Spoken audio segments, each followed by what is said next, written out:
The Michael Berry Show. My father, who did not get to go to college, believed that every citizen should read the newspaper. You should be informed.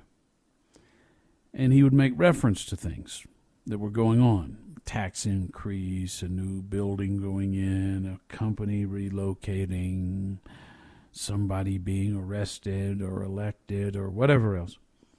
And if I wasn't aware of what was going on, he'd say, it was in the paper. You were supposed to read the paper. You were supposed to be informed, because there was the belief that that was something we could all share. It kept us all aware of the same things. Somewhere along the way, we lost faith, and rightfully so, in media. And interestingly, as that happened, technology allowed for the everyman to be the media. The citizen journalist is reporting and breaking more news today than anyone. I think of the work that O'Keefe has done over the last 15 years. And some of the undercover work he has done is absolutely incredible. That is first-person journalism reporting. You have a whole separate group of folks out there, and Houston is blessed with a few of them, and probably a lot more that I don't know, who are citizen journalists who have an analyst's mind, a good heart, a good cynical distrust for government, and a healthy skepticism that they are out to enrich themselves. That's Marissa Hanson. That's, I guess it's Bob Rehack is his name. I've never met him. That is the anti-flooding guy, or become the flooding expert. And one of them whose name keeps popping up again and again, his name is Bob Schote. And I see his comments constantly. And he's one of these people who does what most people don't want to do, and what politicians hope you never will. And certainly the media doesn't do it. He actually goes through government documents.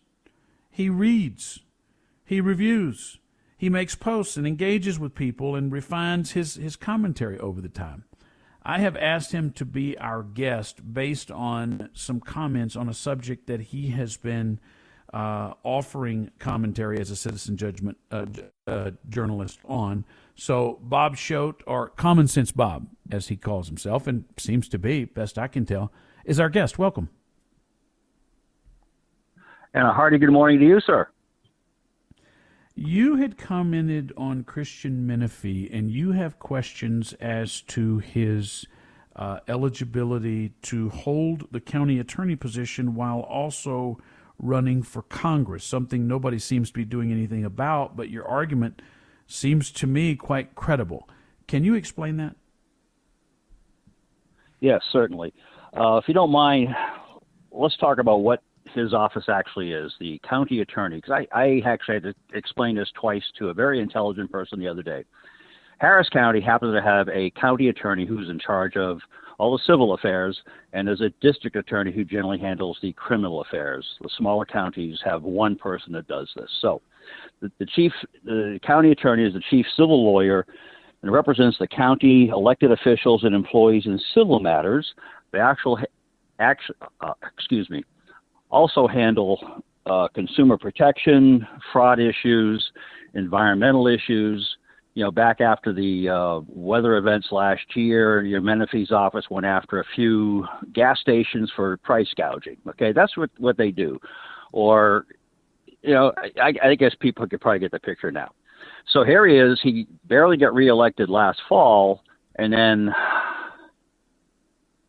right after Sylvester Turner's funeral, I don't think the man's casket was even out of the church yet. He's outside with a couple of microphones in front of him announcing he's going to run for that seat, Congressional District 18, the seat formerly held by Sheila Jackson Lee for, 30 years. Well, by the Texas Constitution, the county attorney is one of the couple dozen offices where that triggers an automatic resignation, which was acknowledged the following Monday, March 18th. Multiple media sources carried the story. You know, of course, the venerable Houston Chronicle, all the TV stations, a couple of the smaller print media and of course Houston public media. Now, the funny thing is, Cron.com, their line on it was how Christian Menefee plans to win. Didn't even talk about the fact that he was the county attorney and there might be some issues here. So again, the automatic resignation is triggered now because he's declaring for an office more than 1 year and 30 days before the end of his term. Again, he just started a term, and I think his term, pretty sure it's 4 years, so he's barely into a second term. Now, everything I read that it's up to the county commissioners to appoint an interim or acting county attorney, and frankly, the only thing I found on that was Article 5, Section 21 in the state constitution that gives commissioners court the power to appoint where there is no criminal DA. So in my mind, and again, I'm not a legal expert, never played a lawyer on TV, I don't see, it seems to be kind of vague. But in any case, it's been just now over 4 months. So I got on this a couple weeks ago, and I emailed all 4 county commissioners and the county judge directly, introduced myself. I'm a resident of Precinct 4, but I want you to know that I'm concerned and what's going on. Now, Commissioner Tom Ramsey brought this to Commissioner's Court twice already and couldn't get a second on the motion. And the pushback basically was, Rodney Ellis is happy with what Christian Menefee's doing. Sure. From what I've seen, he's pushing Ellis's agenda, suing Donald Trump, suing Greg Abbott, doing everything way beyond his scope of work. So let's come back to my notifying of our county leaders. Commissar Ellis's office responded the same day. It was from the office, no name, no signature, thanked me for my engagement. Commissioner Ellis stands for integrity, et cetera, and then says that he has no plans because Mr. Menefee's doing a fine job. I finally heard from Commissar Briones a few days later after I pushed a couple of responses on Facebook to a couple of her posts. And hold on just a moment. Hidalgo, Bob I heard is our guest. We'll talk. Hold on right there. We'll talk more about this coming up. The new W25 package, and you get it all. Fiberglass hood with air-grabbing scoops. Mr. Michael Berry. Locking hood pins. Oldsmobile. Escape from the If ordinary. enough people are talking and enough people are listening and sharing, then they can't fool you any longer.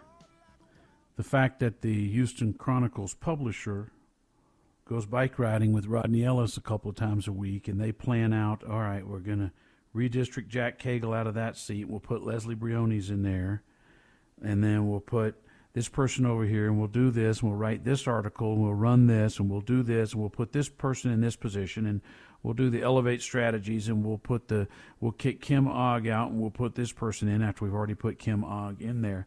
So what ends up happening is, in a dearth of information, the public can't ever gather. Social media, for all the ills we hear of it, has ended up being a powerful way to connect, to share, to grow, to empower, to strengthen. He writes under the name Common Sense Bob. His name is Bob Schote. Bob, I'm just going to turn off my microphone and let you continue because you had a good flow going there. Take it away. Okay. It's funny you mentioned elevate strategies. You might have covered this yesterday, but that Felicity Perea, she's running for HISD school board. Can you believe that? Of course she is. No shame. Yeah, exactly. Anyway, back to the commissioner's court. I was kind of rambling there, but the disturbing thing is the namby-pamby responses I received from Briones and Hidalgo. Garcia was crickets.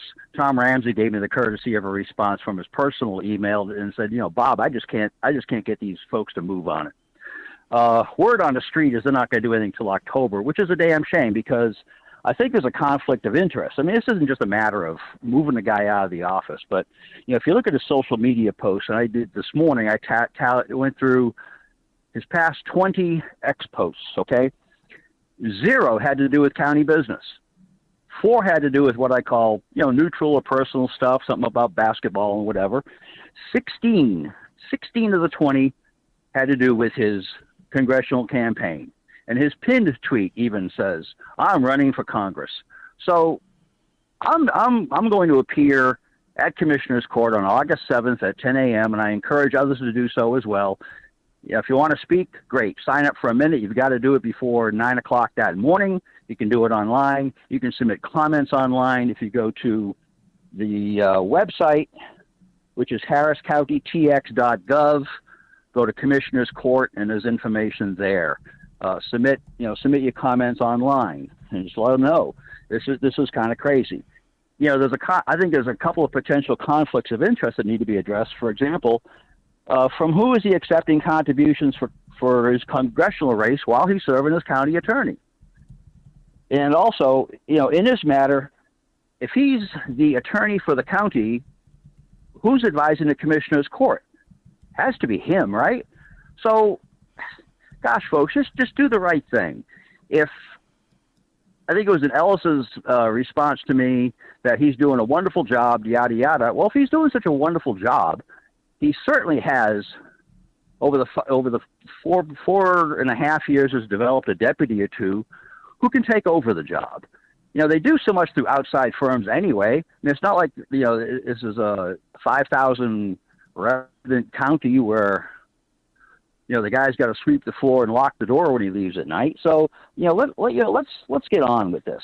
And that's, I think, about all I have to say on it. That, again, the next Commissioner's Court meeting, or as I like to call it, Commissar's Court, is Thursday, August 7th, 10 a.m., 1001 Preston, the County Administration Building, first floor.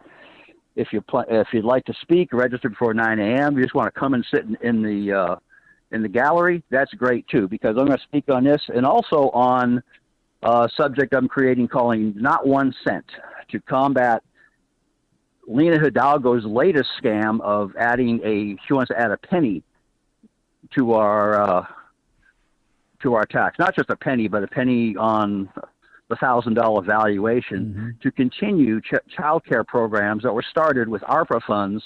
It's not like we don't have enough schools, churches, private organizations, non-government organizations that run after school and children's programs. This is just another scam, another way to get more money out of our pocket.